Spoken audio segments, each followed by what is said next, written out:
Hi, welcome to day 5 top 100 basic Java programs. ఈరోజు మనం sum of n natural numbers in a like sum of numbers in given range తెలుసుకుందాం. అంటే ఏంటంటే వాడి like ఇక్కడ range అంటే ఏంటంటే ఒక వాడే ఇస్తాడు ఎక్కడ నుంచి స్టార్ట్ అవ్వాలి అని, ఎక్కడ ఎండ్ అవ్వాలని కూడా వాళ్ళే ఇస్తారు. అలాంటి ప్రాబ్లమ్స్ ఎలా సాల్వ్ చేయాలని తెలుసుకుందాం. ఇక్కడ సింపుల్ ఏంటంటే ఆ మధ్యలో ఉన్న నెంబర్స్ని సమ్ చేయడం ఈ ప్రాబ్లం అనేది. Yeah, will see. మనం ఫస్ట్ తెలుసుకుందాం ఏంటంటే ఈ ప్రోగ్రామ్ ఏంటి. Some of numbers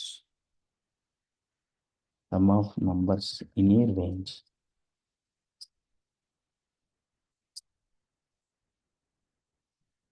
range range అంటే ఏంటి, ఇక్కడ ఎక్కడ నుంచి స్టార్ట్ అవ్వాలి అని ఉంటుంది. అంటే ఏంటి, ఒక లో వాల్యూ అంటే ఎక్కడ నుంచి స్టార్ట్ అవ్వాలి. ఈ కేసులో ఒక 10 నుంచి స్టార్ట్ చేయాలి. ఇంకోటి ఏంటంటే హై అంటే ఎక్కడ ఎండ్ చేయాలి. ఇది హై వాల్యూ అనుకుంది. హై అనేది 20.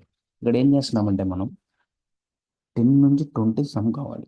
ఇదే మన ప్రాబ్లమ్ సినారియో. ఇది ఎలా చేద్దామనేది చూద్దాం.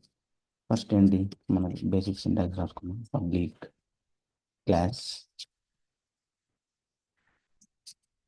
మెయిన్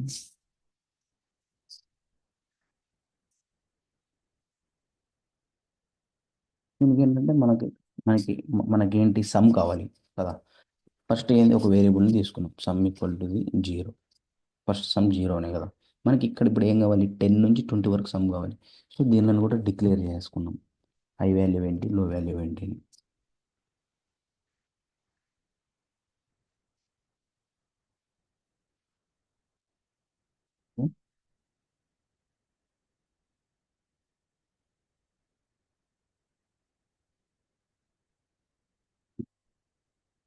డిక్లేర్ చేసి సమ్ సమ్ అనేది ఏంటంటే ఫైనల్ సమ్, మన సమ్ ఎంత అని ప్రింట్ చేసుకోవడానికి.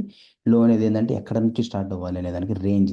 హై అనేది 20, ఆ రేంజ్ అంటే 10 నుంచి 20 మనకు సమ్ కావాలి. అందుకే మనం లో వాల్యూ అని హై వాల్యూ అని తీసుకున్నాం. ఇప్పుడు ఏంటంటే ఈచ్ టైం మనకి ఇటరేట్ అవ్వాలి. దానికోసం ఒక వేరియబుల్ తీసుకున్నాం. ఇంట్ ఐ ఈక్వల్ టు ది లో. అంటే దీని మీనింగ్ ఏంటి, ఈ 10ని ఈ ఐకి అసైన్ చేసేసాము. అంటే ఇక్కడ నుంచి మనకు స్టార్ట్ అవుతుంది. 10 నుంచి స్టార్ట్ అవుతుంది. ఇంకోటి ఇప్పుడు ఏంటంటే మనకి ఎంత వరకు ఎండ్ అవ్వాలి, హై వరకు ఎండ్ అవ్వాలి. So I less than or equal to the high.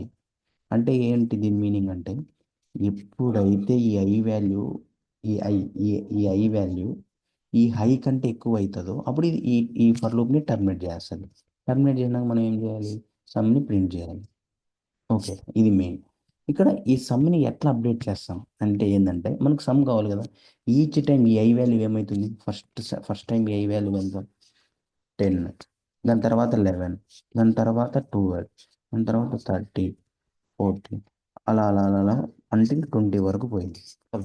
ఇక్కడ ఏం చేయాలి మనం, ఫస్ట్ సమ్ అనేది సమ్ ఎంత అంటే సమ్ ఈక్వల్ టు 0 అని అసైన్ చేసేసి దాని తర్వాత ఐ చేస్తే ఏమొస్తుంది, చేస్తే ఏమొస్తుందంటే జీ 0 + 10 అంటే ఎంత, దీని వాల్యూ 10. ఇప్పుడు సమ్ వాల్యూ ఎంత, 10 కదా. Some equal to again some plus I, some value ఎంత 10. 10 ప్లస్ ఐ అంటే 11. ఇప్పుడు ఎంత అయింది, 20. నెక్స్ట్ ఇటరేషన్లో సమ్ వాల్యూ 21 + 30, లైక్ దట్ పోతూనే ఉంటుంది. దీని మీనింగ్ ఏంది, ఈ sum equal to sum plus I అనేది ఈచ్ టైం ఇటరేట్ అవుతుంది. దాన్ని ఈచ్ టైం మనం అప్డేట్ చేయాలి. దానికోసం ఈ ఫర్ లూప్లో పెడతాం. ఫర్ లూప్ ప్రాజెక్ట్ అంతా ఎలా రాయాలంటే, మనం ఏం చేస్తున్నాం, ఈ కండిషన్ ట్రూ అయినప్పుడు ఏం చేయాలి, ఈ కండిషన్ ట్రూ అయినప్పుడు ఏం చేయాలి, ఈ సమ్లోకి యాడ్ చేయాలి. నెక్స్ట్ కండిషన్ ట్రూ అయినప్పుడు సమ్లోకి యాడ్ చేయాలి. ఎలా చేస్తున్నాం దానికోసం ఇది.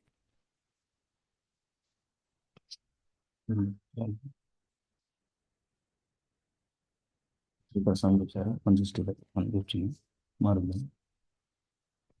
లో equal to the 5 and I equal to the 10,